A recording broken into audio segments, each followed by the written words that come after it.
दोस्तों, आज की उस कहानी में आपका खैर मुकद्दम है। ये कहानी एक जवान लड़के और उसकी भाभी की है जो एक सच्ची घटना मबनी है। एक दिन की बात है कि कार्तिक की भाभी रिया की कमर में शदीद दर्द हो रहा था क्योंकि उनकी कमर में लचक पड़ गई थी। कार्तिक रिया के बेडरूम में आया और बोला, चलिए भाभी, आप लेट जाइए। मैं आपकी कमर पर बाम लगाकर हल्की मालिश कर देता हूँ ताकि आपका बच्चा हुआ दर्द भी ठीक हो जाए। रिया ने उसे मना करते हुए कहा, नहीं, रहने दो कार्तिक, मैं खुद कर लूंगी। कार्तिक ने कहा, आप खुद बाम तो लगा लेंगी, लेकिन मालिश करना बड़ा मुश्किल होगा। मैं आपकी मदद कर देता हूँ, इससे आपको बाकी का दर्द भी ठीक हो जाएगा। ये कहकर कार्तिक कुर्सी से उठकर बेड पर रिया के पास आ गया और उसे लेटने के लिए कहा। भाभी जी, बताइए कहाँ लगाना है। कार्तिक की हमदर्दी और फिक्र देखकर अब रिया उसे मना नहीं कर पाई। दरअसल वो दर्द का बहाना बनाकर कार्तिक को परेशान करना चाहती थी। वो शर्माते हुए पेट के बिल लेट गई और अपनी कमीज को कमर से थोड़ा ऊपर कर लिया और कहा, यहां पर लगाओ। कार्तिक ने थोड़ा सा बाम अपनी इंगलियों पर लिया और आहिस्ता आहिस्ता रिया की कमर पर मिलने लगा। जैसे ही उसके हाथ रिया की पेट पर पड़े, रिया को एक सुकून का एहसास हुआ। कार्तिक ने आहिस्ता आहिस्ता मालिश शुरू कर दी और उसके हाथों का स्पर्श रिया को बहुत आरामदेह लगा। जब जब कार्तिक के हाथों की इंगलियां इसकी कमर के बंद के पास आईं, रिया का दिल जोर से धड़कने लगा, लेकिन इसने खुद को काबू में रखा और कार्तिक की मदद का शुक्रिया अदा किया। कार्तिक ने पूछा, भाभी, ज्यादा दर्द कहाँ हो रहा है? रिया इस वक्त थोड़ी उलझन में थी।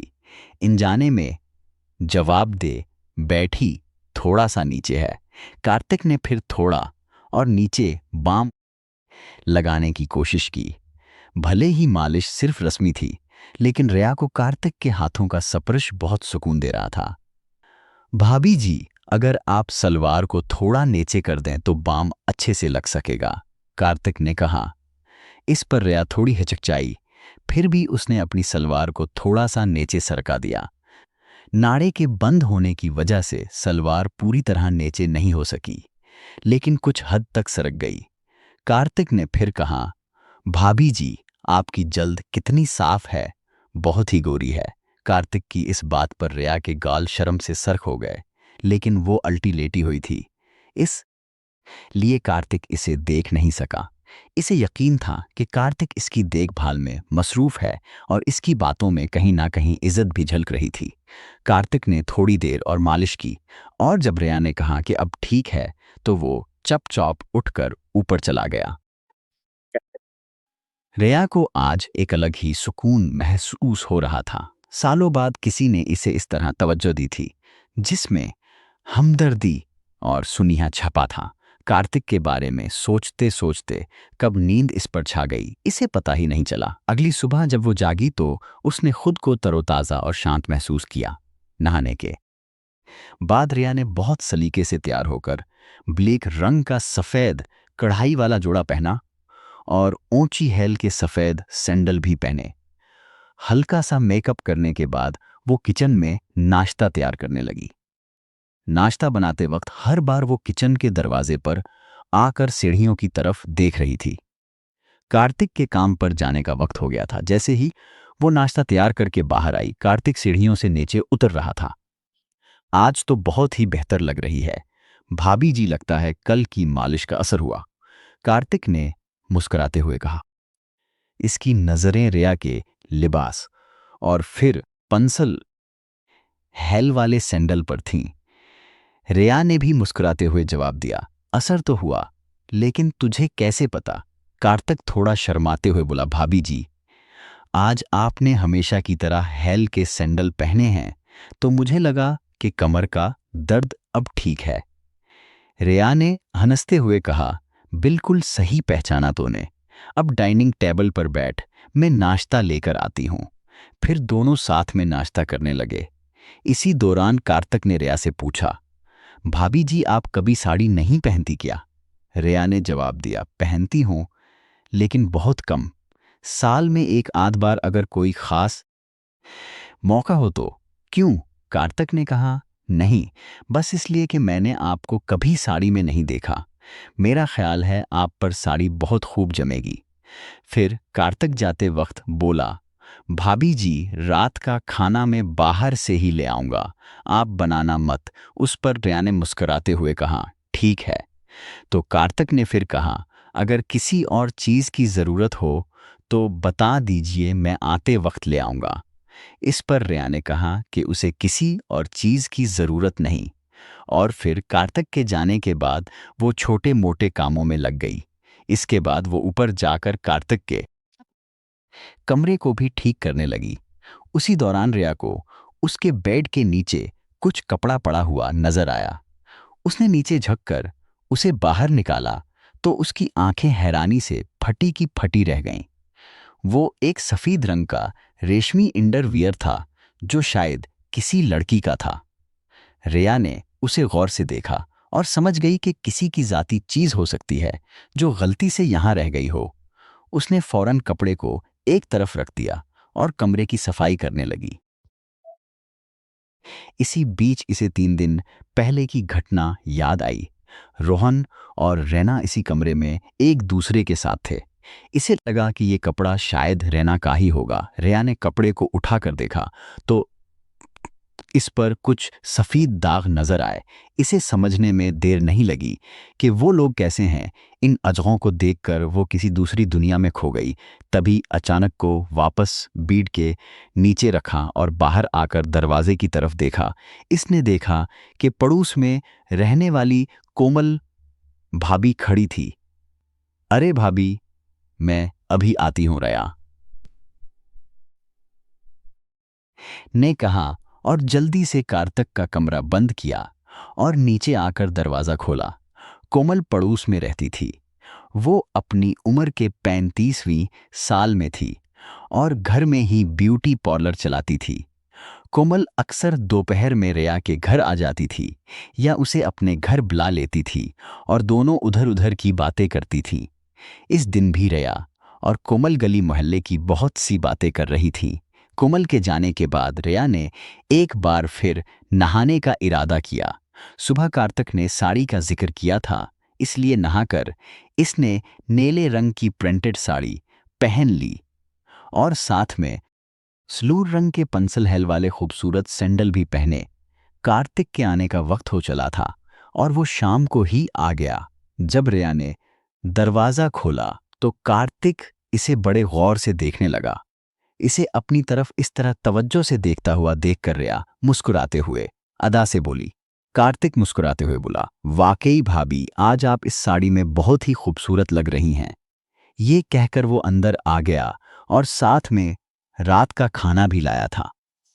भाभी, मैं ऊपर जा रहा हूँ फ्रेश होने के लिए। आप एक गिलास शरबत बना देंगी प्लीज?